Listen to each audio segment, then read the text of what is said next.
ውረድ እንውረድ አላዋጣንም ፍና ከስቃይ አላዋጣንም ሆብሎ ገድሎ መሞት ላይ ዳዳው ከእንግዲህ ብረት ገብስ ሆኗል ዕዳው አዲሱ ትውልድ ሀሳብ ነው ሜዳው። ያለፈው ትውልድ ስለ ቀይ ባህር ሲል ውድና መተኪያ የሌለውን ህይወቱን ገብሯል። አጥንቱን ከስክሷል፣ ደሙንም ከባህሩ ቀላቅሏል። ይህ ሁሉ ዋጋ ለሀገርና ለትውልድ ነው።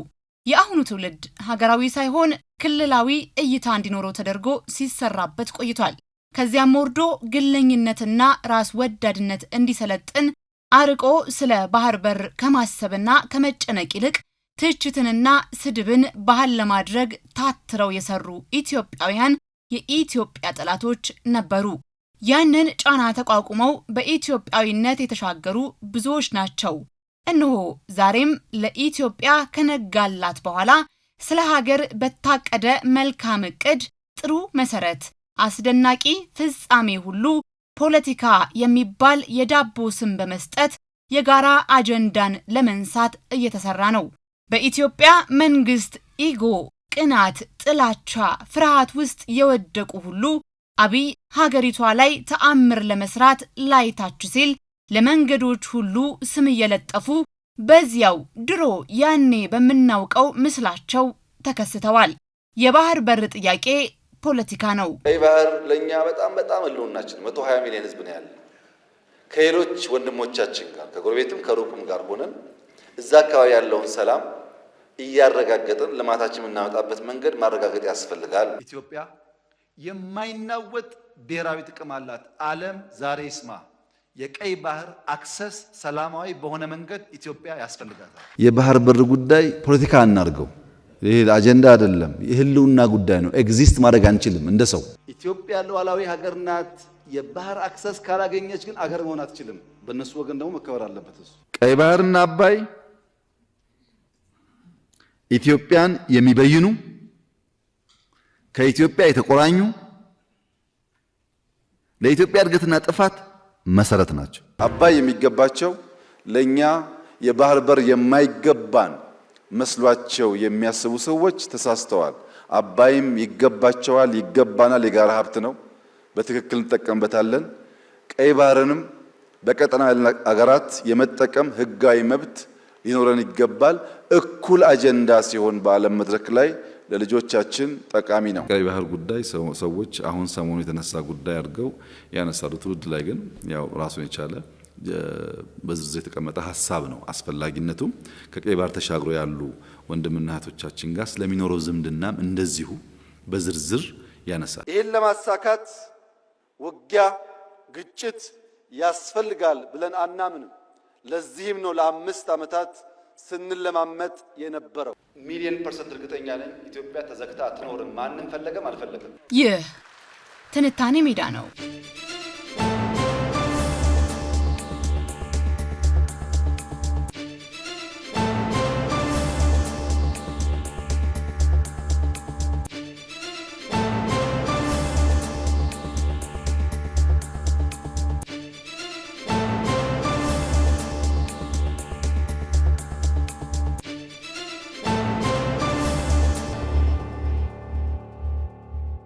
የባህር በር ለአንድ የባህር ዳርቻ የሌላት ሀገር እንደ ኢትዮጵያ የህልውና ጉዳይ እንጂ የቅንጦት አይደለም።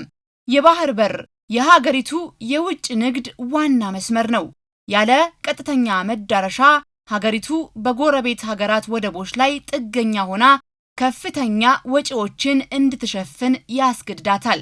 የባህር በር መዳረሻ የሀገሪቱ የውጭ ግንኙነትና የደህንነት ስልታዊ ቁጥጥርና ነፃነት አካል ሆኖ ራስን የማስቻል ስትራቴጂም ነው። ኢትዮጵያ በተሸረበባት ሴራና በብዙ በደሎች ከባህር በር እንድትርቅ የተደረገበት ሁኔታ እጅግ ያስቆጫል፣ ያብከነክናል። ከምንም በላይ ደግሞ በዓለም ላይ ብዙ ሀገራት በተፈጥሮ ምክንያት ወደብ አልባ ቢሆኑም ኢትዮጵያ ግን በሰው ሰራሽ ምክንያት የነበራትን ወደብ መነጠቋ ህመም ነው። ታዲያ ኢትዮጵያ ዛሬ የምትጠይቀው የነበራትን ነው። የኢትዮጵያ የባህር በር ጥያቄ ከጠረፍ አልባነት የሚመነጭ የህልውና የልማትና የክልላዊ ደህንነት ጉዳይ ነው። ጥያቄው ወደ ግዛት ግጭት ሳይሆን ወደ ዘላቂ የጋራ ተጠቃሚነት መፍትሄ የማምራት ነው። የባህር በር ለኢትዮጵያ የንግድ ወጪን በእጅጉ መቀነስ፣ የውጭ ንግድን ማፋጠን፣ የልማት ፕሮጀክቶችን በቀላሉ መገንባትና ማስፈጸም፣ የኢኮኖሚ እድገትን ማፋጠን ነው። የባህር በር ለኢትዮጵያ የሀገር ደህንነትንና የውጭ ግንኙነትን ማጠናከር፣ የክልላዊ የኃይል ሚዛን ላይ ተጽዕኖ ማሳደር፣ የዲፕሎማሲያዊ ቁርጠኝነትን ማሳየት ነው። የባህር በር ለኢትዮጵያ የሥራ ዕድል መፍጠር፣ የዜጎችን የኑሮ ደረጃ ማሻሻልና የተሻለ የኑሮ ጥራት ማረጋገጥ ነው። በተቃራኒው የባህር በር ማጣት ለኢትዮጵያ የኢኮኖሚ ቅጣት፣ የስትራቴጂክ ጥገኝነት፣ በዋናነት በሌላ ሀገር ላይ መደገፍ፣ ከፍተኛ የልማት እንቅፋት በመሆን በተለይም አብዛኛው የንግድ እንቅስቃሴ በውጪ ሀገራት ቁጥጥር ስር በመሆኑ የልማት አቅምንም መገደብ ነው። ኢትዮጵያ ከ130 ሚሊዮን በላይ ሕዝብ ያላትና የቀጠናው ዋና የኢኮኖሚ አንቀሳቃሽ በመሆኗ ፍትሃዊና አስተማማኝ የባህር በር መዳረሻ አለማግኘቷ በቀጠናው ሰላምና መረጋጋት ላይ ስጋት ይጥላል። ይህንን ማንም ትላንትን የሚያውቅ ዛሬን የሚረዳና ነገን በተስፋ የሚጠብቅ ሁሉ የሚረዳው ነው። አሁን በኃላፊነት ላይ ያለው መንግስት ለዘመናት ቁጭት የነበረውን የባህር በር ባለቤትነት አጀንዳ የህልውና ጉዳይ በማድረግ ዓለም አቀፍ ማህበረሰብ እንዲገነዘበው እያደረገ ያለበት ሁኔታ እንደ ህዝብም እንደ ሀገርም ተስፋን የሚያጭር ነው።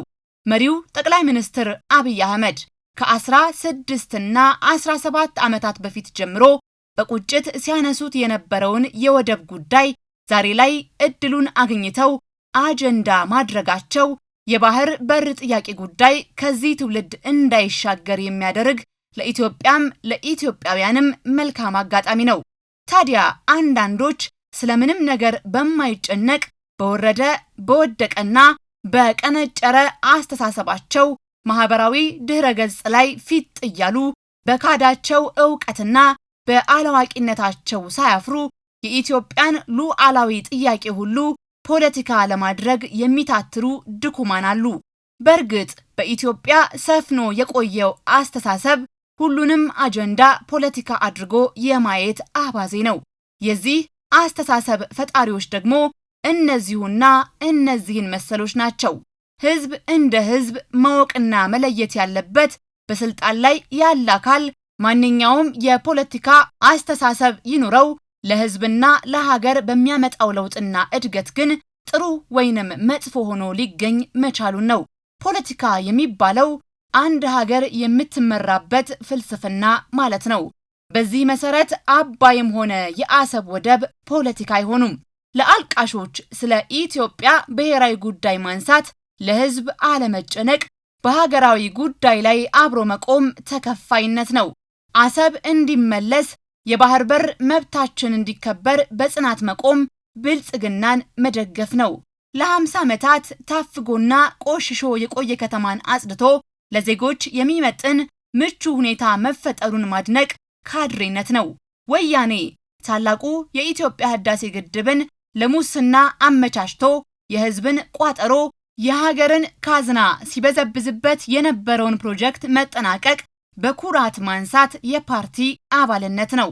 ከወያኔ ጋር መደራደር ከቻልክ፣ ጠላትህ ሻዕቢያ ጋር መሞዳሞድ ከቻልክ፣ ከሀገርህ ኢትዮጵያ መንግስት ጋር መነጋገር ሊያቅትህ አይችልምና ሰላም ከፈለክ ጦርነት አቁምና ለውይይት ተቀመጥ ማለት ተከፋይ ሆዳም ያስብላል። አብይን መጥላት ይቻላል፣ ብልጽግና ፓርቲንም አለመደገፍ እንዲሁ። የሀገርህን ጥቅም ከሚጎዱ ሰዎች ጋር ሆነህ ሀገርህን ማጥፋት ግን እሱ ከመጥፎዎች ሁሉ መጥፎ ነው። ሀገር ሲያምርባት፣ ታላላቅ ፕሮጀክቶች ሲጀመሩና ሲቋጩ፣ ብሔራዊ ጥያቄዎቿን ለመመለስ መንቀሳቀስ ሲጀመር፣ ሀገር ከአህጉር አልፋ ከዓለም ስትወዳደር፣ ይህንን መሰል ውብ ነገሮችን ማንም ቢሰራቸው ማንም ሀገሬ ካማረባት፣ ወገኔ ከተጠቀመበት፣ መጪው ትውልድን ካገለገለ በሚል ማመስገን ቢቀር ከትችት ዘለው የሀገርን ስም የሚያጠለሹ ጩኸቶችን መገደብ ነበር የሚገባው። ዛሬ አሰብ ሲባል እየተወራ ያለው ስለ ግለሰብ መሪ፣ ፓርቲ፣ መንግስት፣ ርዕዮተ ዓለም አይደለም። ሁሉንም ስለሚበይነው ስለ ሀገራዊ ጥቅም ነው። ኢትዮጵያ ለዓመታት ተነፍጋ የነበረውን የባህር በር ጉዳይ የፖለቲካ ግብ ማስቆጠሪያ አድርጎ መቁጠር ልክ ካለመሆኑም በላይ ሞኝነት ነው።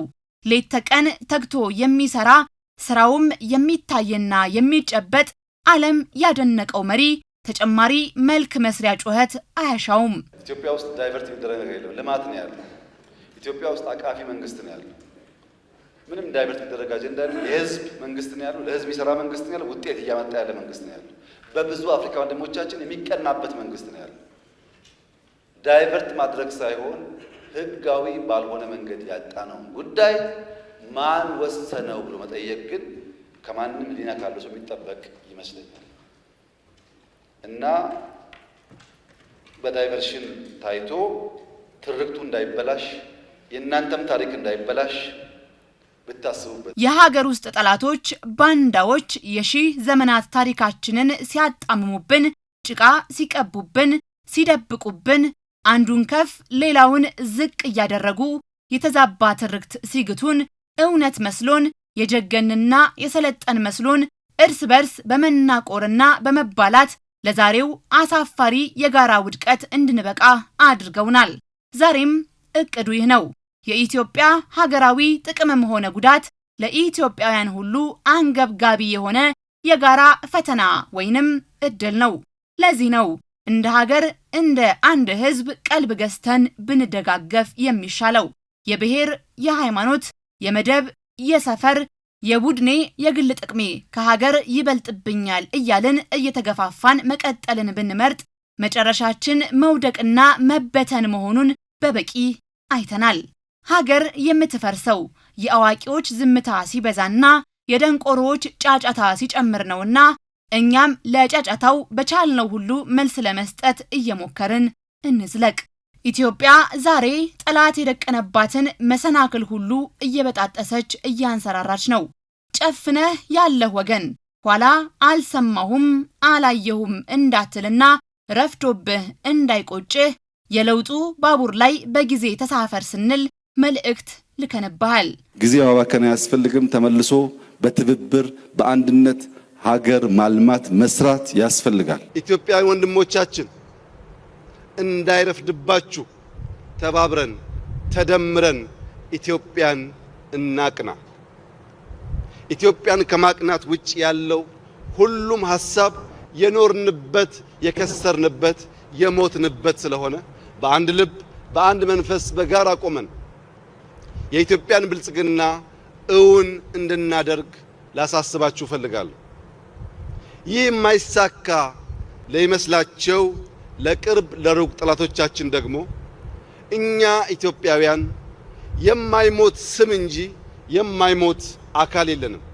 አካላችን ሞቶ የማይሞት ስም ለማስቀረት የማይሞት አሻራ ለማኖር የምንተጋ ህዝቦች ስለሆን ከኛ ጋር መጋጨት ሳይሆን መስማማት ብቻ ነው የሚያዋጣው። ውረድን ውረድ አላዋጣንም፣ ፍና ከስቃይ አላዋጣንም፣ ሆብሎ ገድሎ መሞት ላይ ዳዳው ከእንግዲህ ብረት ገብስ ሆኗል ዕዳው።